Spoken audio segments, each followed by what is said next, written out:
Nous passons tout de suite au journal de l'économie dans Paris Direct, journal présenté par Christophe Dansette. Bonjour Christophe. Bonjour Philomé. Vous êtes en compagnie de votre invité.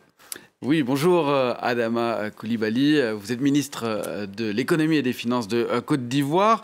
Pour commencer, d'abord un mot de la pandémie de Covid-19, plus exactement des vaccins. L'Italie organise aujourd'hui un sommet mondial sur la santé. Évidemment, il sera question des vaccins et notamment de l'accès des vaccins pour l'Afrique. Emmanuel Macron a fixé cette semaine comme objectif 40% de la population africaine vaccinée d'ici la fin de cette année, contre 20% évoqués jusqu'à présent. Est-ce que c'est possible? Oui, c'est tout à fait possible. C'est tout à fait possible. Cela a été indiqué. Pour que cela soit, il faut effectivement que les ressources soient mobilisées. À cet égard, mandat a été donné au Fonds monétaire international de faire en sorte que 40% de la population africaine soit vaccinée. Et cela va avec une mobilisation de ressources additionnelles, parce qu'aujourd'hui, c'est 25 milliards qui sont mis à disposition. Si on passe à 50 milliards, on pourra effectivement doubler le nombre de personnes vaccinées d'ici la fin de l'année, 40%.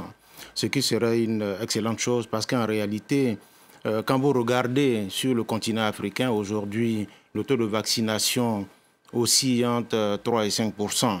Et là où, dans d'autres régions, on est déjà à 40%. Donc, il ne faudrait pas qu'il y ait en fait un monde à deux vitesses. Une partie du monde vacciné qui va en fait avec une économie qui marche, et une autre partie qui continue en fait d'être derrière avec des problèmes de vaccination et des problèmes de relance économique. Donc, tout est possible. C'est une question simplement de solidarité internationale, et si elle est effective, effectivement, on peut arriver à cet objectif-là. Il y a quand même encore beaucoup de chemin, puisqu'on est à 5%, vous disiez. Ça veut dire qu'il manque 35% en 6 mois. Est-ce que vous avez quand même le sentiment qu'il y a une prise de conscience des communautés internationales, du monde, des pays les plus riches, d'arriver à cet objectif? Mais oui, on l'a vu avec ce sommet. Ce sommet, c'est la manifestation de la solidarité internationale.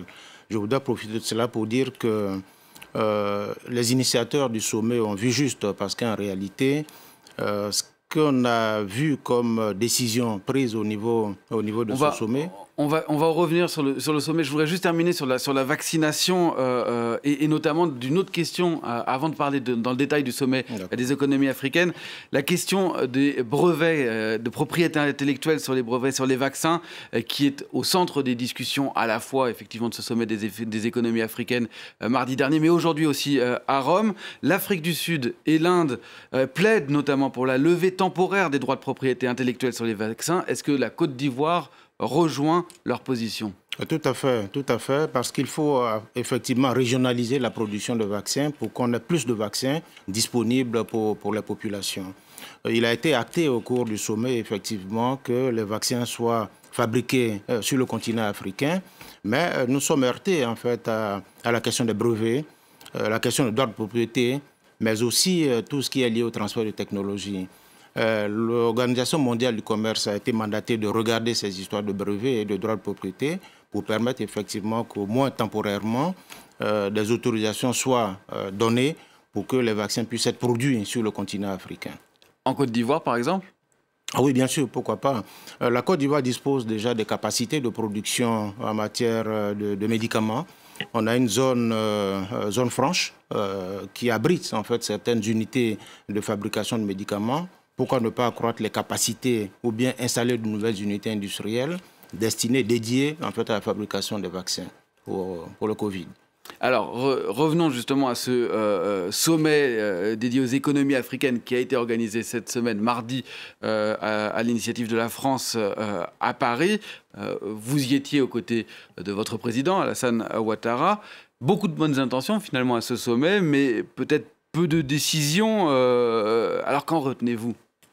Ah non, on ne peut pas dire qu'il n'y a pas eu de décision. Il y a eu une reconfirmation de certaines initiatives qui ont été actées, notamment l'allocation des DTS, des droits de tirage spéciaux, ça a été acté.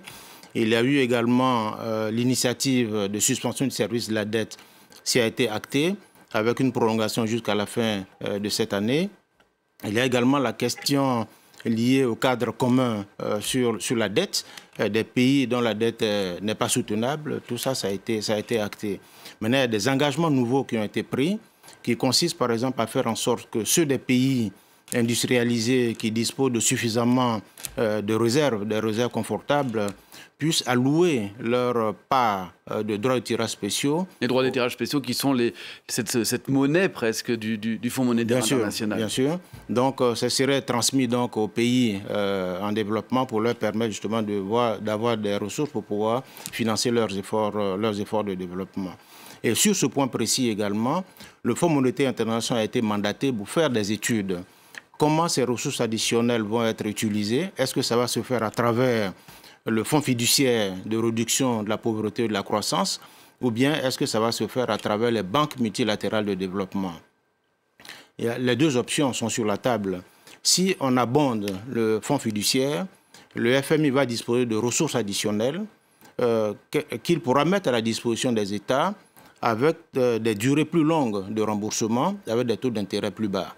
Si ça passe à travers donc, les banques multilatérales de développement, ces banques vont disposer de ressources qui vont servir à avoir un effet de levier, des ressources beaucoup plus importantes pour accompagner les efforts de développement des pays.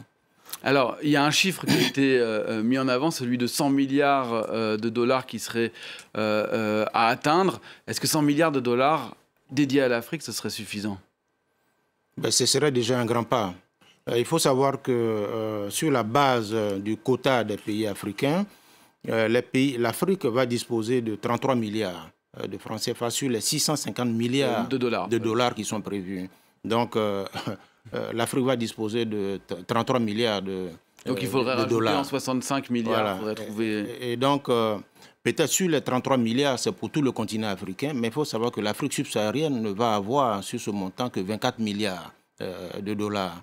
Et quand on prend l'espace UEMOA, l'espace ouest africain, il y a 8 pays qui vont disposer simplement de 2,2 milliards sur lesquels la Côte d'Ivoire va avoir 900 millions de dollars, tout simplement parce que la Côte d'Ivoire est l'économie la plus importante au niveau de l'espace ouest africain. Et la Côte d'Ivoire, justement, elle aurait besoin de combien idéalement? Écoutez, les évaluations sont en cours. Nous avons des discussions qui ont été entamées qui montrent effectivement que nous avons besoin de ressources additionnelles parce qu'il y a des efforts propres qui sont faits de mobilisation de ressources internes. Mais pour pouvoir faire face à tous les défis que nous avons besoin nécessairement du soutien de la communauté internationale. Parce qu'il faut savoir qu'au niveau de l'Afrique, il y a la lutte contre la pandémie, bien sûr. Il y a beaucoup de pays qui sont confrontés à la lutte contre le terrorisme. Il y a le dérèglement climatique. Et puis, il y a les efforts de relance économique qui doivent se mettre en place. Tout ça, ça nécessite des ressources importantes. Donc, le soutien de la communauté internationale devrait venir consolider les efforts de mobilisation interne au niveau du continent. Alors, à propos de relance de l'économie ivoirienne, l'économie ivoirienne a plutôt mieux résisté que les économies voisines et même que les économies du monde, puisqu'il ressort avec une croissance positive, on le voit en 2020, plus 1,8%. Cette année, vous prévoyez une croissance forte ? Non, cette année 2021, on prévoit un rebond économique à 6,5%. Mais peut-être qu'il faut revenir un peu sur ce qui s'est passé sur l'année 2020. La pandémie, la Covid a effectivement posé beaucoup de problèmes parce qu'avant la Covid, nous projetions un taux de croissance de 7,2%, ce qui était dans la tendance que nous avions depuis 2012. Il faut savoir que de 2012 à 2019, le taux de croissance en moyenne a été de 8%. Donc en 2020, on prévoyait 7,2%. Et la Covid est venue compromettre les efforts. Mais malgré cela, notre économie, l'économie de la Côte d'Ivoire a été résiliente, vous l'avez mentionné, avec un taux de croissance de 1,8%. Ce qui est exceptionnel dans un contexte de morosité internationale, où il y a une récession mondiale, une récession sur le continent africain. Donc ça, c'est extrêmement important. C'est parce que notre économie dispose de fondamentaux solides. Notre économie est relativement diversifiée par rapport aux autres économies. Et surtout, nous avons mis en œuvre des réformes assez fortes qui, aujourd'hui, donnent des résultats. Alors, pour 2021, je l'ai dit, 6,5% de rebond, et ça, c'est un minimum. Mais il faut se placer dans une perspective, en fait, de moyen et de long terme. Vous savez, le président de la République, Alassane Ouattara... Je suis désolé parce qu'on a plus de temps. Un mot juste pour dire, est-ce que vous êtes confiant ou, pour l'avenir en un mot? Bien sûr, tout à fait confiant parce que nous nous inscrivons dans la vision du président de la République, Alassane Ouattara, qui a une vision très claire pour la Côte d'Ivoire. Cette vision est soutenue par des objectifs chiffrés qui eux-mêmes se déclinent en fait à travers les axes du plan national de développement sur la période 2021-2025. Et ce plan national de développement va être mis en œuvre prochainement pour la réalisation de la vision du chef de l'État. Merci beaucoup, Monsieur le ministre. Merci beaucoup d'avoir accepté notre invitation. C'est moi qui vous remercie.